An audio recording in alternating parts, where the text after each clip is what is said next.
we generated around 560 plus million impressions organically. Those creating property cards for the first time for people owning houses in the rural areas. We have a patent on a bits technology, which... But we were really guided by what we wanted it to be. In terms of the content consumption pattern has changed. Very competitive, very crowded. The objective is basically to democratize cancer care. I see a very bright future for retail industry. Technology now allows us to scale up. We also want to help patients become more compliant. If I look at the custom solutions market, it's almost about $1,500 billion. Your customers will not continue to be with you if you don't change here. We had adopted digitalization much earlier. within a very short span of time, we are the number one operator in the whole of South India. If you are reaching out to a lakh people today, you would be reaching out to an entire globe tomorrow. We got those two brands and then immediately got into a few of the LFRs, and there was no looking back.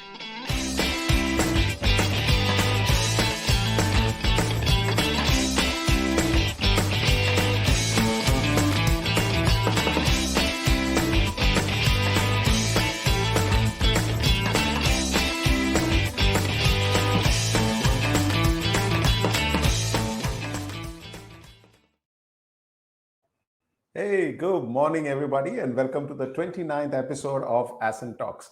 My name is Ajit Panikar, and I've been an Ascent member for over 10 years, and I lead Nova, an air conditioning company, and Pure Blue, a tech-enabled startup which offers air conditioning services across India. And as usual, my co-host is Aleem. How are you doing, Aleem? Fantastic, Ajit. Good morning, and good morning to everyone.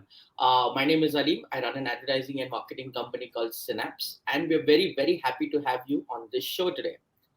But I want to let you know a little more about Ascent, and nobody better than Ajit to tell you about that. Hey, thanks, Aleem. So for all you guys who are joining us for the first time, Ascent is a not-for-profit expression of Harsh Mariwala, Chairman, Marico Limited, and his passion to identify high-potential growth stage entrepreneurs and enable them to grow their enterprise and enrich their entrepreneurial journey.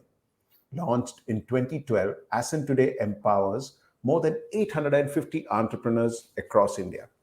Ascent is designed as a unique, powerful peer-to-peer platform that leverages the power of the collective through self-facilitated groups called trust groups, which enables entrepreneurs to share and exchange experiences, ideas, insights, and create a healthy ecosystem to learn from each other.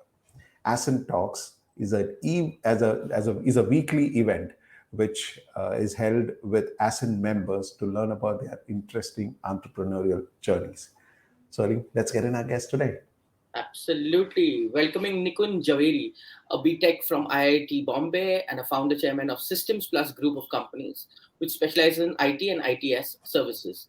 He has clients all in 40 countries, and with almost 4 decades of multi-industry and multi-domain experience, he's guided Systems Plus through its growth journey and formulated strategies to build and acquire new businesses. He's always supported new and innovative business ideas and invested in a number of startups and helped them grow by being a mentor to them and by becoming part of their advisory board.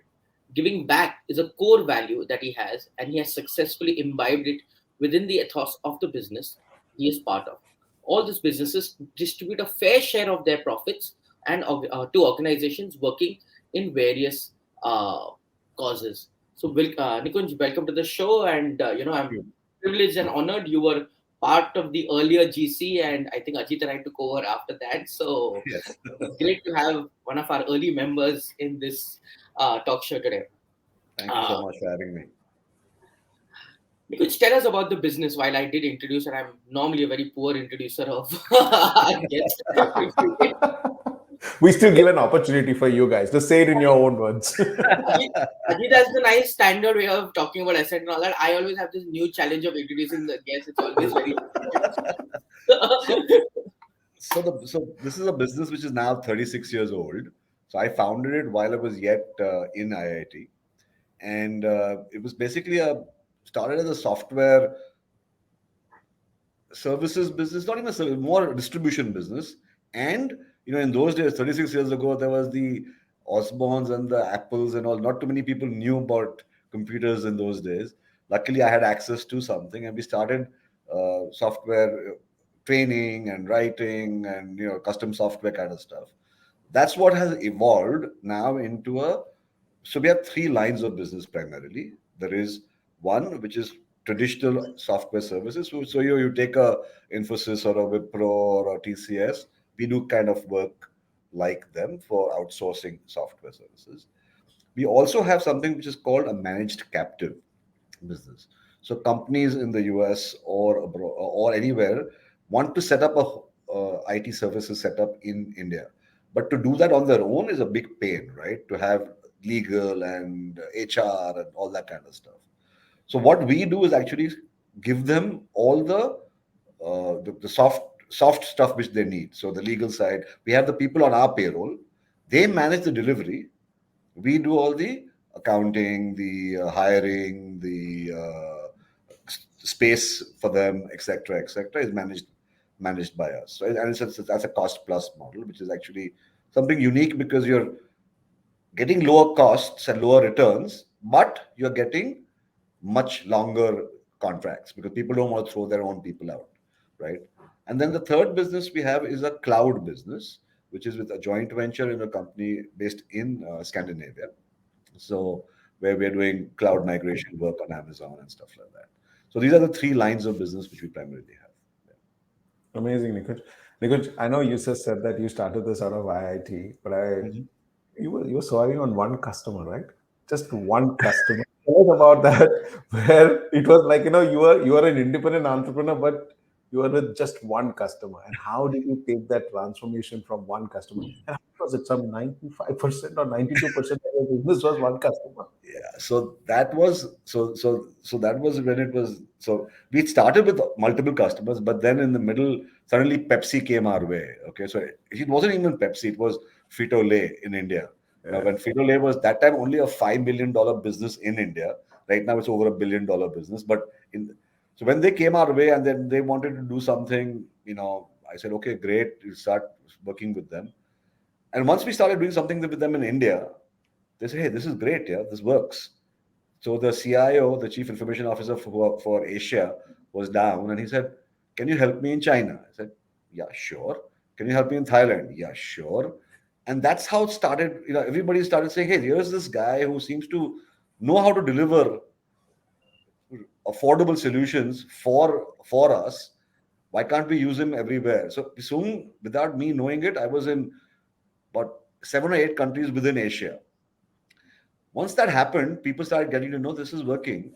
And people in Pepsi move from Asia to US or to Europe or whatever. So somebody who's my mentor, actually, he moved from Singapore to Europe. So he said, guess what? You're coming my way. So I started working with him next thing I knew, people were working in Spain and Netherlands and doing, larger and larger contracts across. Then people in the US got our attention. They say, hey, there's something is happening here that these guys are using a smaller business, IT business, but they seem to be delivering work at very affordable pricing. Can we have him in Europe? Can we have him in US? Can we have him in Mexico? So next thing I knew is we were working with PepsiCo in about 23 countries immediately. And then it moved up to 40 countries. So I was all over the place, working in 40 countries. And then next thing I knew, I didn't have bandwidth to do anything else. So, Pepsi was consuming me effectively because they were just keeping on calling us for business. So, it was this very interesting situation. And so that's how we moved to about 95%. But then what happens? When a customer has 95% of market share of your own business, when they sneeze, you catch a bloody cold. and you can. This is like the COVID effect. It happens. Somebody sneezes and I fall sick. But that's what happened because suddenly new guys come on board. They say, why is it that they want to have change in strategy? We want to get the big boys in. So suddenly you guys are saying, oh crap, what's going to happen to me? Yeah. So that's when then I kind of said, what, we have to make a change. And my nephew, who was based in the US, and he was working with Deloitte initially, and then with PwC, and he was not thrilled with the idea of continuing there. I mean, he was a US citizen, and he said, "Mama, I think I want to leave this job I said, okay, stop worrying about it. Just come back to India and help me grow this business. So that's what we did. We kind of got him back to India. He came in and said, okay, you're going to take over the business in the next 7, 8 years. Let me focus on, so you focus on Pepsi, continue keeping Pepsi happy. I will start looking at other businesses. And that's how we started working with different customers. And then we started getting retail customers and we suddenly moved on. So I moved out of PepsiCo, but Sapan, who's my nephew, who's the CEO of the business now, he started working with PepsiCo. And I started working with other customers and evolved and built new customers like Brooks Brothers and Petco and various Payless Shoes, etc., etc. A lot of them in the retail space somehow across the US. So that's the migration which has happened. And now PepsiCo is a small percentage, and others have become much more safer. Then that allows me to sleep in peace now. Now it's I can okay. imagine. Alim, just imagine, I'm planning a business growth. So let's say, Nikunj will go to Pepsi and he'll say that, भैया वो पिछले का पैसा चाहिए. बोला, अरे पैसा क्यों चाहिए? Next job, I'm taking you to London. I'm taking you to Australia. You tell me what? That happened, yeah. That happened. They said, you know what? Making policy change from 30 days now 90 days. So all payments 90 days. It's like, how do you survive? I can imagine. That's typically that over dependency when it comes in. While it's exciting that you're able to grow at that pace, but that the risk that comes along with it is a little bit can give you sleepless nights. Yeah. It's amazing how we pull that off. Fabulous. It luckily worked. Nikunj, 40 years is a very long time in business. I mean, what are the big challenges you have faced? As in, one of them would be Pepsi. What are the other challenges you faced? It's interesting for us to know, okay, in such kind of duration, what all happens in a business and how do you overcome it? So I think the challenges have been, one of the things which I've started multiple businesses. So I've been more of a spray and pray kind of guy. Okay. So क्या होगा guys? Okay, something new, a nice idea comes your way, chalo, chalu karte. Now what happens is, just you have to invest in those, and some of them fail. You've hired people. You wanted to do geographical growth. We hire people who think will be great in around the world, but they don't work in our mindset. So you have to fire people. So I think the challenge was actually structured growth. It wasn't structured growth. It was more about whatever came our way, we take the opportunity and go. And that was one of the biggest challenges. I think that has been mitigated after a while, thanks to Pepsi in a way. Because Pepsi, I've never done an MBA. Okay, I was an IIT boy, got into business, being a good Jew. Why spend money? Just actually start making money. It was the whole ethos in a good Jew's life, as most of you guys know. Right.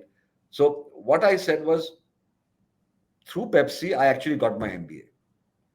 They made us I had to build strategic plans for the different businesses I was focusing on at Pepsi. So I started doing the same thing for my business.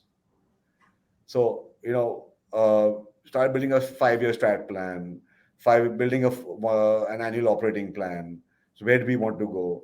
With that, we put marketing calendars in place. With that, we put customer acquisition plans in place. So then it started moving from a unstructured, cowboy kind of attitude business to more of a structured, thought process driven, strategically planned business, which also then when Sapan came on board, he adds that whole element of an MBA, and he's done his MBA from NYU and all. So he brought in those processes in place. He's a finance guy as well, which also helped a lot. And that helped us to move to a business.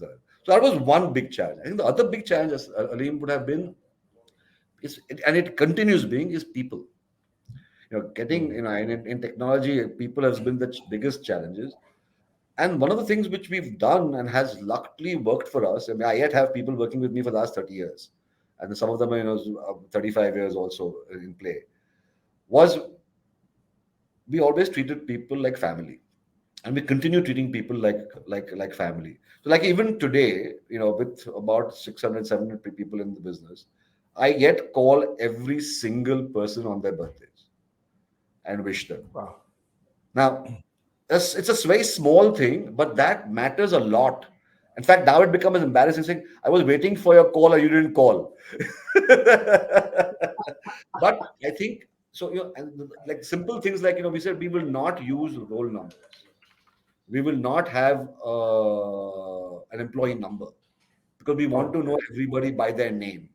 So things like that is what actually allowed us to retain people. But even that said, I think just the job market being such, keeping people has always been a challenge. Hiring people, not being the big brand that we were not an Infosys or a Wipro or an IBM. We are Systems Plus, which not everybody knows. That became a challenge. Yeah. We mitigated the attraction piece, and we had continued doing that is by the whole captive model which we've bought, where we kind of do joint hiring. So, example, Brooks Brothers. Now, everybody knows Brooks Brothers. So, we are hiring at Systems Plus for Brooks Brothers. So, then suddenly people start getting, ye to bada company hai, chalo, let's at least apply. Yeah. And then once they apply, then you get people in. So, that's the way it was. Awesome. So, Nikunj, when you were traveling to all these 40 countries, what was your age like here? What was his age? So, I started traveling by when I was, I think, 30. Awesome. What an age, man. Okay. We know it's your anniversary today, and hopefully your wife is also watching this today. So tell me something. You were also like these sailors. How many girlfriends did you have here? So my wife very clearly says that I have a family in multiple places. So there were a couple of places which I used to go very, very often to, and they both start with B. One is Bangkok, the other is Barcelona, and the other is Barcelona. But that could have been. But that's quite a. You did quite a bit of traveling, right? I mean, from 30 to going to these 44 countries. How much? I mean, were you ever on land, or you were constantly just flying? How did that happen? I was pretty much on the air pretty much all the time. So there was a point of time when I was traveling about 200 days a year internationally. Wow. And 200 days a year. Yes. Yeah. It was insane. It was absolutely insane. But, the customer wanted you. And when they said, you come, you say, okay, come. The good news was they would always pay and they would allow you to travel comfortably. So it wasn't that I had to travel in at the back of the bus or something like that. I could travel business and I could travel, depending on whatever policy the customer wanted you on for. And it was insane. I mean, that. So if you haven't used up all those miles, I can tell you, please transfer some. Well, I think there's a queue of that. We'll still stand in the queue. I'm sure we'll reach there someday. Yeah, you don't mind. We'll still reach there someday. But now that I'm not traveling any longer because now the business is being run by the second gen. So I'm actually not traveling as much internationally for work. I travel for fun, but not for work. So that's so then there's always a queue. Now I have a grandson, so then he's also waiting in queue. So. Wow. And Nikunj, very interesting you brought that up because my next question was going to be about your succession planning. I want to know a little more about how you planned the next step. I can see your designation as chairman and founder, which we know what that means nowadays. So I want to know, how do you do this? I mean, it's very interesting for our listeners to kind of get that grip. What is succession planning? How does one do it successfully? And what have been your learnings in that journey? So actually, I think this is where, succession planning for me started happening thanks to my nephew coming back, which was a great stepping stone. My kids were not going to come back initially, but my nephew is like my eldest son. So it was an easy one to say, okay, family mein hi hai, chalu karte hai. But with that said, I think, one of the things which I learned while I was at, with Ascent, with the hurdles and it was the importance of having a proper planning cycle in place. Luckily, in my trust group, I had a lot of second generation entrepreneurs.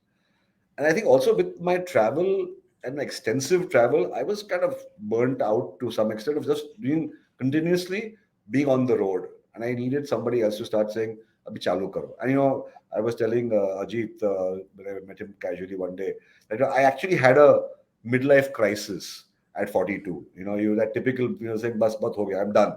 I don't want to do anything more. I want to just now exit the business. So while I was thinking of doing all that kind of stuff, when my nephew came on board, we actually sat down and said, look, you are going to shadow me. So we did a typical IT strategy, right? You shadow me first, I shadow you, do a reverse shadow with you, and then I start phasing out. I will only focus on the sales and marketing piece. You start running the business on a day-to-day basis. So when we started doing that kind of operations in place, I kind of, over the last 7 to 8 years, I mean, that's now 10 years ago, I actually stopped operational involvement totally. I was only focusing on sales and marketing. I was yet the face of the company for a long time. But then gradually, even that started changing. We said, no, now it's time for even him to take charge of the customer.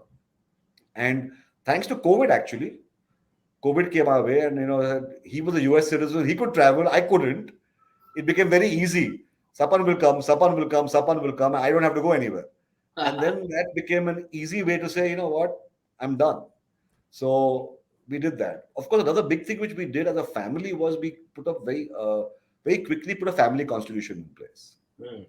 I have, other than Sapan, who's my like an eldest son, I have two boys.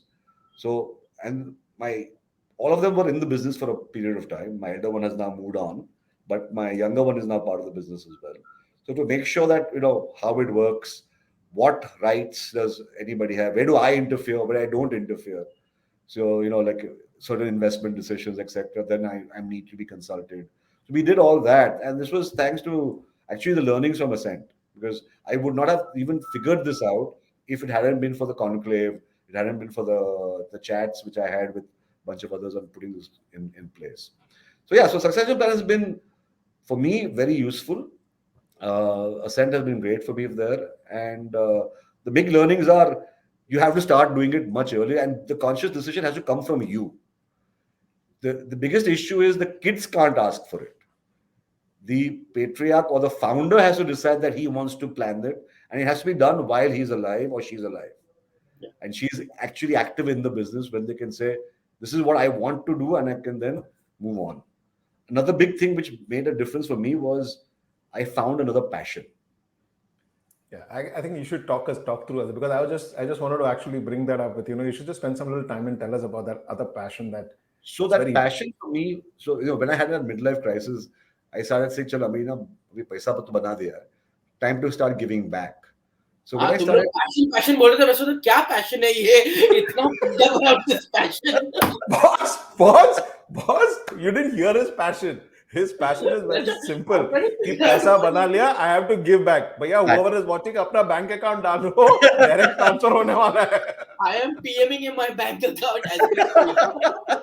Direct transfer is happening in the show today. But Ali, hold on. The risk you run when you PM me is, I have another. Actually, I didn't put it in the chairman and founder. I actually now changed my name to social terrorist. So I ask everybody for money. Sorry, I didn't mean to interfere, but yeah, your passion. No, so back to my point. So the passion was, I started working with. So as an organizer, as you read in the intro, that we do a fair amount of giving back. So we started our own CSR concept way before the CSR mandate came in play. Now, again, being a good Jew, you never want to write a check and walk away. You want to see the value of that check, right? So that's how I started getting involved with various organizations. And then that became like, you know what? Yeah, this is what I want to do. I want to spend more and more time in working with not-for-profits and helping them scale, helping them grow. So over a period of time, now I'm on the board of about 14 different organizations, helping them actually scale and then take it forward. So I think that's where that passion helped me move away from the business. Because if I hadn't got a passion, I would say, what am I going to do every day in the morning? I need to do something. So this is actually keeping me busier than I was before. But I'm staying away from the hair of the kids. So don't interfere with them. I now literally spend 2 half days a month on the business. That's it. Wow. Amazing. Let them run it. Of course, the business is doing very well. So touch wood, obviously you don't need to worry about it then. But I think but an important element is find something else for yourself to do. And it's not a hobby. It's something you want to do full time. Only then can you walk away. That would be a big learning, I think, which I have seen for me, which has helped a lot. You know, sure. And Nikunj, tell us about Ascent. I mean, you've been here for a while, and tell us about your group and has it changed over a period of time? What happens and how? Sure. How you mentioned it quite a number of times that they've been in your Yeah, so journey. my group's name is Kick-Ass. So we were one of the. So the name was given by us. We said, let's kick some ass when we created. But our group has, so we were part of the second wave. So effectively the same time as Ajit, you came on pretty much. What we did was the group has evolved. We started, and then people kind of lost interest and moved on. Okay, so but 4 or 5 of us stayed on. So we again re-added new members, and then we continued with the group. For me personally, a lot of the group initially was a lot of giving, because I was the more mature business. We had processes, like I told you about. We had the Pepsi MBA in my backyard. Where we had done all the planning, strategic planning, HR processes, all were in place, which a lot of our members didn't have in play. So it was initially, the value was not from what I was getting from the group. I was what I was giving to the group, and I yet hung on because I was getting inspired by the youngsters around. And in my back of my mind, I knew I needed a succession planning approach. So at the appropriate time, when I had people like, this girl called Karishma, who was part of our group, Vivek, who's part of our group, they're all people who are second generation entrepreneurs. So learning from them is what are the challenges they are facing from with their parents, what are the challenges they are facing with how to take charge, and how to how to have her or his dad let go from day-to-day interference with the business, was where I actually learned a lot from them, and could use that in putting stuff in place in Ascent. So for me personally, Ascent has been fantastic, because not only is it with my group, but also now working with facilitating other groups and rejuvenating some groups as well. It's been fun to get to know a much wider plethora of people. Being part of the GC was interesting as well. So I think it's been great. We are now, since we are 10 years old, we are now again figuring out what would be the new avatar of our group, because there's a level of comfort which has come in where, how much more can you keep on learning about each other's businesses? So we're kind of figuring that part out. But otherwise, it's yet we yet meet regularly. We meet socially also, and we've become family to a large extent.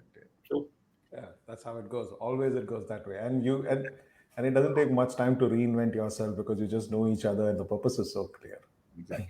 But Nikunj, what a fantastic story, because we have all had speakers who come and spoken about their business, and probably you're the first one who's come and told us about succession planning and how you learned by the experiences of the second generation, and how you actually built your succession and built a new passion around it. So that's truly amazing.